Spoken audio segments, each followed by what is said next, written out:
Детально анализируя прошлое, я всегда поражался тем, каким был мой старший брат. Был в прошлом, которое уже не вернуть, так же как очень близкого и родного мне человека. Как вы поняли, сегодня речь пойдет про моего старшего брата, о котором я обещал вам рассказать. Это видео ни в коем случае не повод надавить на жалость и поплакаться вам в ладони. Это лишь мои размышления с некой моралью отношений между братьями и близкими. Я очень надеюсь, что эта история заставит задуматься о тех, кто вам действительно близок. А мой брательник Руслан 1986 года рождения и старше меня на 4 года. Когда мы были детьми, а точнее я его помню с лет 5 и до смерти, мы были не то чтобы не разлей вода. Навсегда мне нравилась в нем очень характерная ему черта. Он всегда меня учил жизни, много рассказывал о своих представлениях, о том, каким он видит идеальное будущее, о том, как важно уважать близких и родных, что их нужно ценить. Дело в том, что у нас с Русланом разные отцы, и как морально, так и духовно он был совершенно другим. Я более дерзкий, агрессивный, неразмеренный, может даже глупый и совсем эгоистичный в то время. Руслан — это практически полная моя противоположность.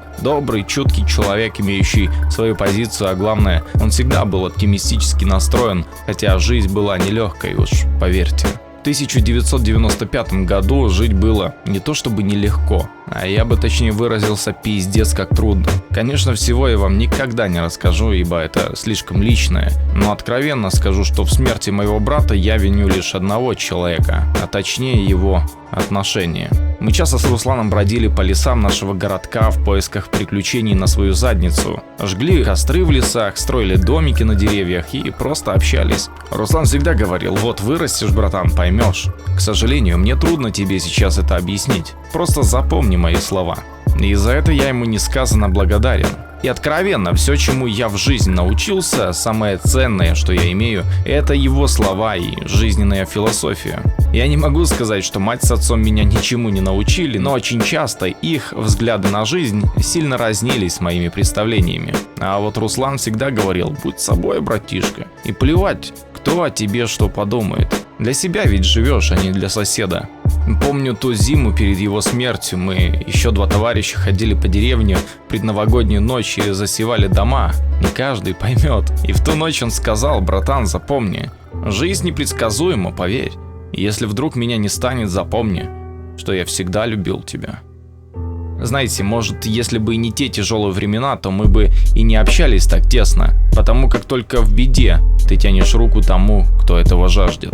И тогда это была единственная возможность держаться на плаву в шторм бед и неудач. Когда летом мы уезжали к бабушке, у нас была полнейшая свобода. Гуляй сколько хочешь, купайся сколько влезет. И поскольку в деревне было много яблонь, черешин, а главное пруды, в которых мы ловили рыбу, это давало нам возможность оставаться сытыми, не возвращаясь домой к бабушке. Руслан — это тот человек, который научил меня разжигать костер, чистить и жарить рыбу на огне, ловить лягушек на крапиву, научил меня плавать, да еще многому, чему я очень благодарен.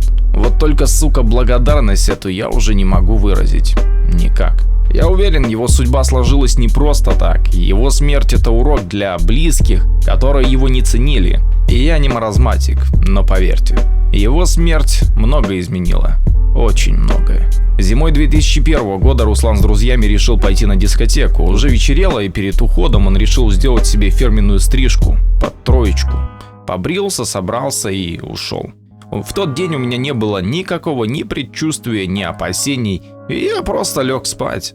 Это было 12 января 2001 года, но уже где-то в час ночи родители начали беспокоиться, почему Руслана так долго нет. Они начали суетиться, и я, как ни в чем не бывало, лег спать дальше. Ибо был уверен, что всякое может быть: девушки, друзья, задержался, с кем не бывает. За ночь я просыпался еще несколько раз, но Руслан так и не появился. Утром поступает звонок на домашний телефон, и оказывается, позвонили из полиции. Отец подумал, что Руслан что-то натворил, с кем-то подрался, но в тот день прозвучало страшно. Говорит: просим приехать вас на опознание. Я никак не могу передать вам весь тот шок и боль, который я испытал в тот момент. Я хотел верить лишь в одно: хоть бы это был не он. И проходит буквально несколько часов, и мне на домашний звонит тетя и говорит, что в морге Руслан. Трудно, ребята, рассказывать вам всю эту суету, ведь я был еще юным и ни хрена не мог оклематься.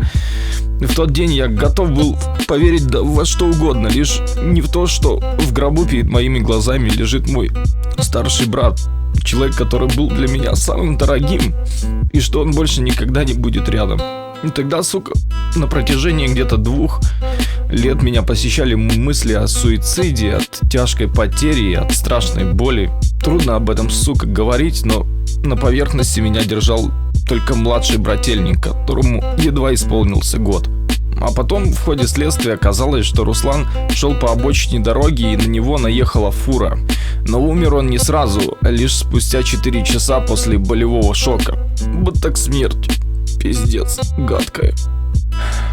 Я когда задумываюсь, становится реально страшно, что испытывал в тот момент мой брат. А этот пидорас, водитель фуры, тупо скрылся с места преступления и так его и не нашли. Менты закрыли дело через 10 лет, ну и пиздец. Но сегодня, знаете, размышляя над ситуацией сквозь боль и обиду, я понимаю, что несмотря ни на что, нужно, сука, двигаться дальше, стремиться к лучшему. Так главное следовать своей мечте. Так говорил мой брат, и так живу я. Даже когда кажется, что все утрачено и потеряно, он всегда находил выход из ситуации. Он был волевой пацан. И поверьте, в жизни нет, сука, никакой справедливости. А есть лишь временная полоса, которая может прерваться в любую секунду. Потому живите на полную, цените то, что для вас важно, а главное, цените тех, кто вам близок. Мне, сука, трудно было об этом говорить, но со временем мои воспоминания затуманиваются, а этот ролик даст мне возможность вспомнить о том, что для меня истинно важно. До скорого.